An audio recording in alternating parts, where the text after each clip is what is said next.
ओळखलं का मला मी सावित्री?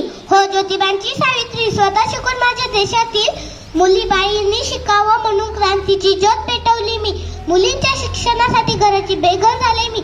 शेण, दगड, गोटे अंगावर झेलून स्त्रियांवरील त्यांच्यावरील अन्यायासाठी लढत राहिले मी. आणि यासाठी मला शिकून सवरून सक्षम केले ते क्रांती सूर्य माझे धनी ज्योतिबांनी.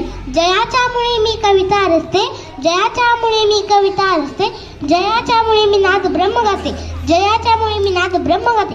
जयाने दिली बुद्धी सावित्रीला, जयाने दिली बुद्धी सावित्रीला. प्रणाम करते मी यती ज्योतिबाला, प्रणाम करते मी यती ज्योतिबाला. माझ्या जीवनातील अज्ञानाचा अंधकार दूर करणारे यती ज्योतिबा.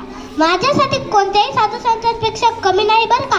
माय बाप हो, प्रत्येक घरात सावित्री जन्माला येईलच हो, पण त्यासाठी घरातील प्रत्येक पुरुषाला ज्योतिबा व्हावं लागेल. ज्योतिबांनी मला अहिल्यानगरच्या अध्यापक विद्यालयात शिक्षणशास्त्र विषयात शिक्षक म्हणून चांगले तावून सलगून घेतले. काय म्हणता, मी फक्त दलितांच्याच मुलींना शिकवले.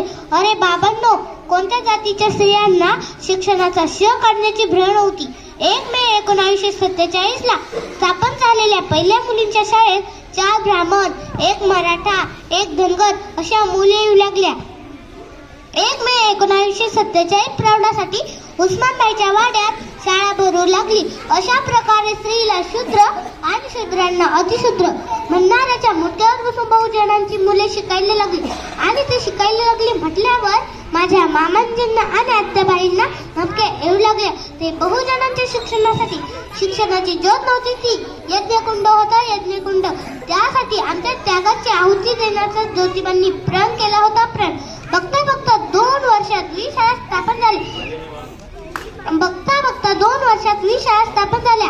1,500 पेक्षाही जास्त लोकांनी भरलेला चौक आमच्या पोरांनी इंग्रजी भाषणांनी दणदणून सोडला. काय म्हणता, मी फक्त दलितांच्याच मुलींना शिकवले.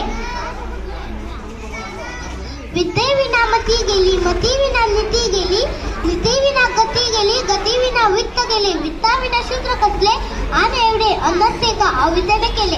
म्हणूनच सांगते, मुलींना वाचवा, मुलींना शिकवा आणि या देशाची साक्षरता